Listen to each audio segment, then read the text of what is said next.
नमस्ते, कैसे हैं आप सभी लोग। आई होप आप लोग अच्छे ही होंगे। और दोस्तों, मैं आप लोगों को बताना भूल गया कि शूट है, क्योंकि सडन कॉल आया सुबह। एक्चुअली रात में कॉल आई थी मेरे पास, लेकिन मुझे पता नहीं था कि मेरा शूट है। मुझे लगा कि जिन्होंने कॉल किया वो मेरे भैया लगते हैं, मेरे ही शहर के।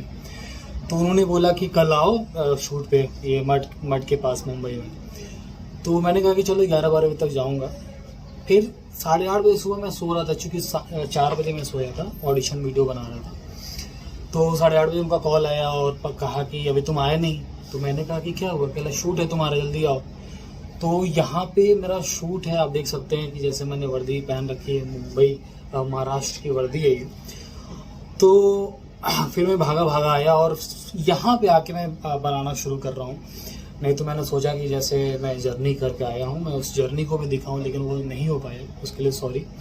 आपसे बात करने का रीज़न ये भी है कि आपको सेट दिखाना है, यहाँ का माहौल दिखाना है। दूसरी चीज़ कि मेरे शहर के पारितोष भैया हैं। पारितोष भैया काफ़ी सीनियर एक्टर हैं गोरखपुर शहर के।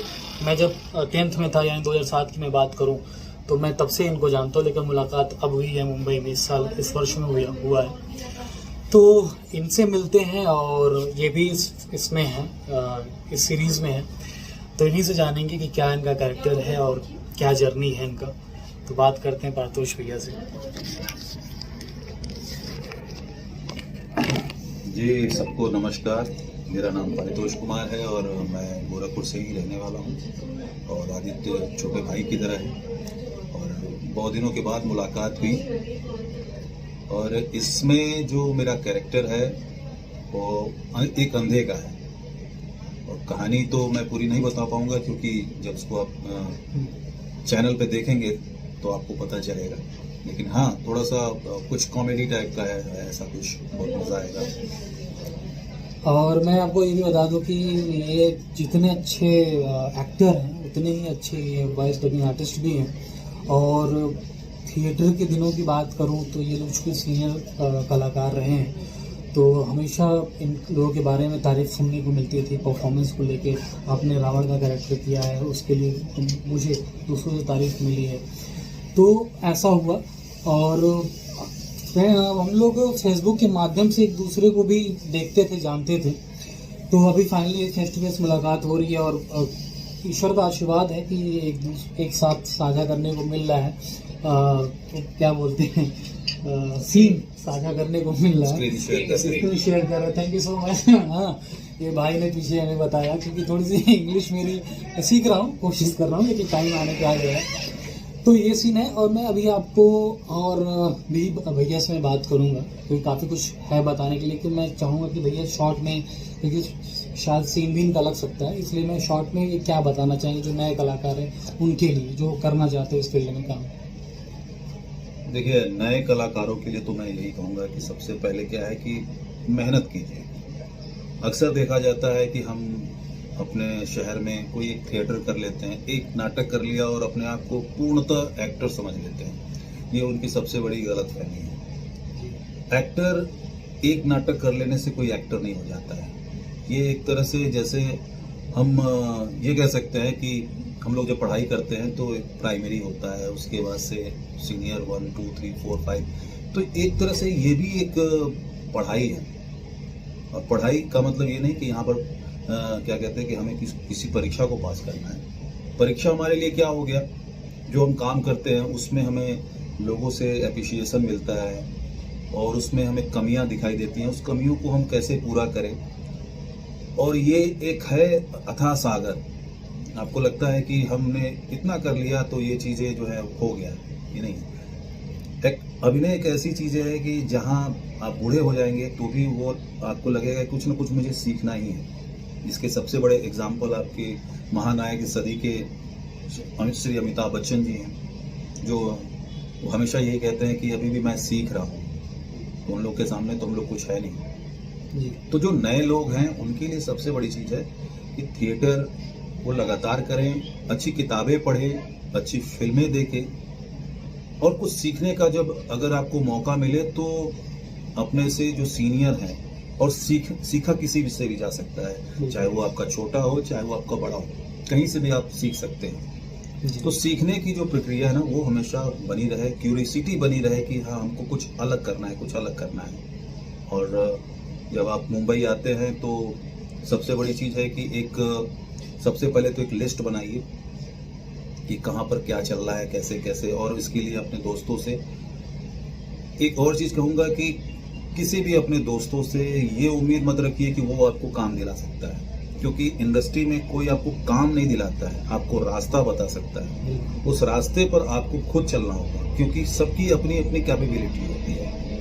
आपकी अपनी योग्यता ही आपको काम दिला सकता है, बाकी कोई नहीं दिला सकता है, सिर्फ आपको मार्ग बता सकते हैं। तो ये चीज़, ये जो बहुत सारे जो नए लोग हैं वो, उनको लगता है कि भ्रम में है कि मैंने अपने यहाँ बहुत कुछ अच्छा कर लिया है, लोगों ने ताली बजा दिया है, तो अब मैं जाऊंगा तो वहाँ पर ये हो जाएगा, वो हो जाएगा। तो मैं किसी को यहाँ पर नॉमिनेट करने की कोशिश नहीं कर रहा हूँ। जो मैंने अनुभव, जो 13-14 सालों में जो मुझे अनुभव मुंबई में मिला, उस अनुभव को मैं शेयर कर रहा हूँ।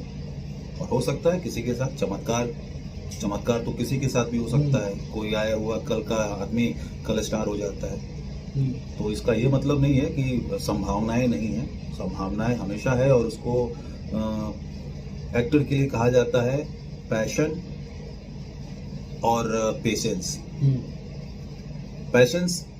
पेशेंस ये होना चाहिए कि अगर आप शूटिंग में भी जा रहे हैं, हो सकता है कभी कभी आपका कॉल टाइम 8 बजे का हो और आपकी शूटिंग रात के 8 बजे हो, तो उस समय तक आप अपने आप को पेशेंस में रखें। और जब 8 बजे आपका अगर सीन होता है तो उस समय पैशन, यानी कि वो आग वही होनी चाहिए जो सुबह 8 बजे थी। तो ही वही चीज है। तो ये चीजें जो है हमेशा याद रखना चाहिए कि पेशेंस बहुत जरूरी है एक एक्टर के लिए। जी। और धीरे धीरे जब आप काम करते जाते हैं तो अनुभव आपको मिलता जाता है, और अनुभव से ही आदमी सीखता है। बस यही एक तरीका है। जी। काफ़ी सारे क्वेश्चंस करने थे, और लेकिन आपने जो भी अपने बारे में या चीज़ें बताई हैं वो एक बार में सारी चीज़ें, मेरे सारे क्वेश्चंस का आंसर दे दिया। और मुझे लगता है कि आप लोगों को बहुत फ़ायदा मिलेगा। और बहुत ही जेन्युइन चीज़ें बोली है भैया ने, बहुत ही प्रैक्टिकल बोला है।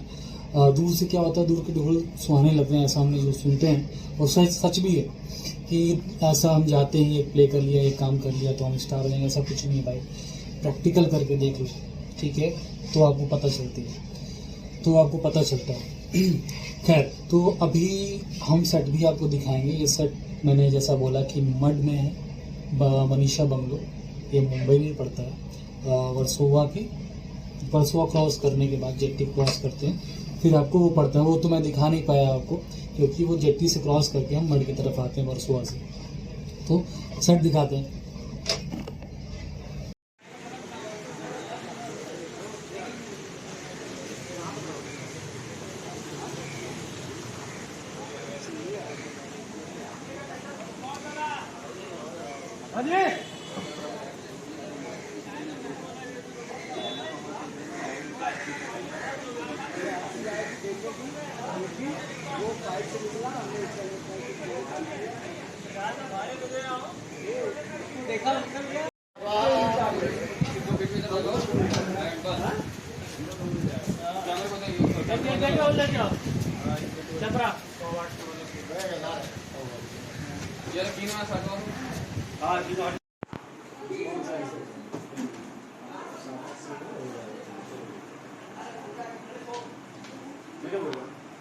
एक स्क्रीनशॉट वाला एक पूरा वार्निंग बॉय बनाता है, इसी में फ्रेम आना, इसी में फ्रेम आना, सब इसी में केला की फ्रेम आना, ये डिग्री है लड़की का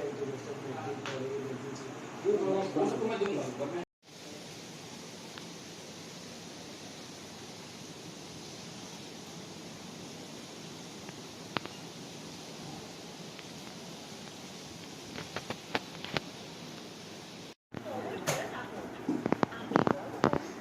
टेंशन लगा काम खत्म करना, कहाँ से क्या क्लास में लगाओ।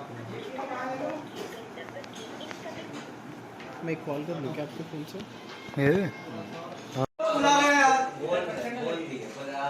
इसको बंद करना भी बाद में कर लेंगे ना। अभी क्या मैं लाइट चलाऊंगी डिस्प्ले में।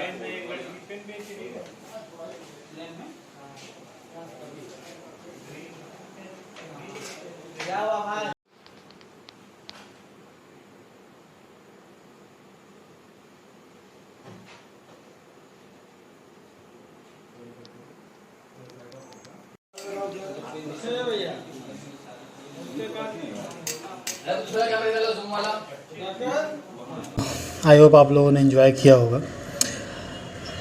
कल रात को, अभी अगला दिन है ये, कल रात को मैं 2 बजे वहाँ से शूट ख़त्म हुआ, नहीं 2:30 बजे शूट ख़त्म हुआ था।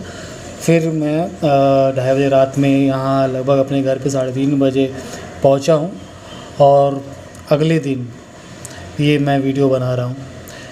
तो थैंक यू सो मच। और जब भी ऐसा मौका होगा और नई नई चीज़ें दिखाने का तो हम ज़रूर आपको दिखाएंगे। ऐसे ही देखते रहिए और बस खुश रहिए, मुस्कुराते रहिए, एंजॉय करिए लाइफ को। Thank you so much.